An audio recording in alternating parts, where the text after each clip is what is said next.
So just like this video, a UK Master's course gets straight into the stuff that you need to know.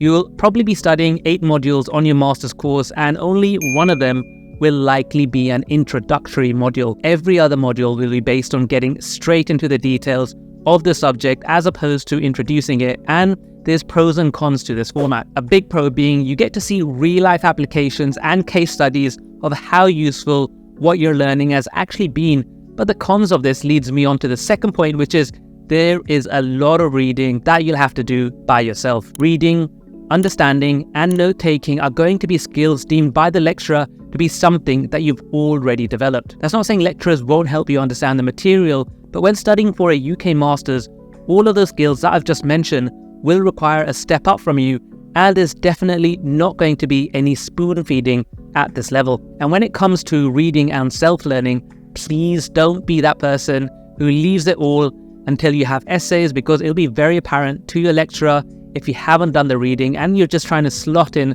random quotes in your essays. So being proactive about your reading is super important, because on a UK Masters program, if you pass, it'll be because you did all the right things. And if you fail, it's because you didn't take the course seriously from day one. And that's why when you're enrolled on a UK Masters program, if you don't understand anything, then make sure you ask all the questions you need to. And if you don't want to ask the questions in class, then that's okay. Every lecturer will have office hours, which are times that they've blocked out so students can come and ask for further clarification on certain areas that they're finding difficult. So my point here is never hold back from asking questions. And that's a big thing to take note of for students from the UK, but especially international students. That being said, a lot of what you learn on a master's course is, I found personally, by discussing it amongst your peers. You see, the benefits of enrolling on a UK master's course is that diversity is much higher than it would be at, say, an undergrad degree.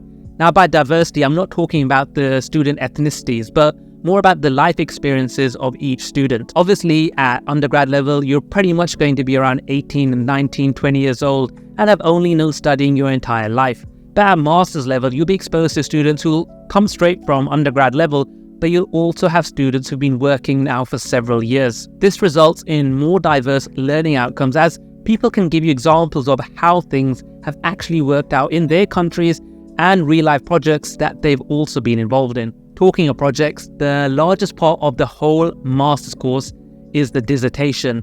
Unlike undergrad, where you work your way to the dissertation over 2.5 years, when it comes to studying for a UK Masters, 100% of the focus from day one is towards the dissertation. So the timeline goes something like this. You begin your course in October, and you'll have to hand in your dissertation in the following September.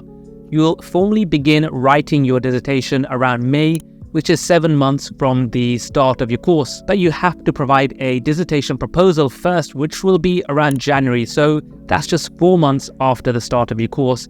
And even before that, I'd say around November, you'd start to research and meet dissertation supervisors to try and find out who will be the best fit for your chosen topic. So if you think about it, the dissertation process starts almost as soon as you begin the course. That's why it's important to try your best to know what subject area you want to talk about in your dissertation before you begin the course. My top tip for applying to a UK Master's degree is that your chances of being accepted on a course will be a lot higher if your personal statements mention some of the areas that you're interested in for your dissertation, as well as why this particular course or university will help you in achieving that. And trust me, by showing the university admissions team that you know what you want from your course, that will make you stand out a lot when applying for your UK Masters program. Now, there's a lot to discuss about UK Masters degree, from personal statements, scholarships, as well as how the day-to-day course is like. So hit that subscribe button so you can stay up to date, where I share how I got onto my master's course at King's College London on a full scholarship, as well as what the day-to-day learning is like at a UK university. But until then, I'll see you all in the next video.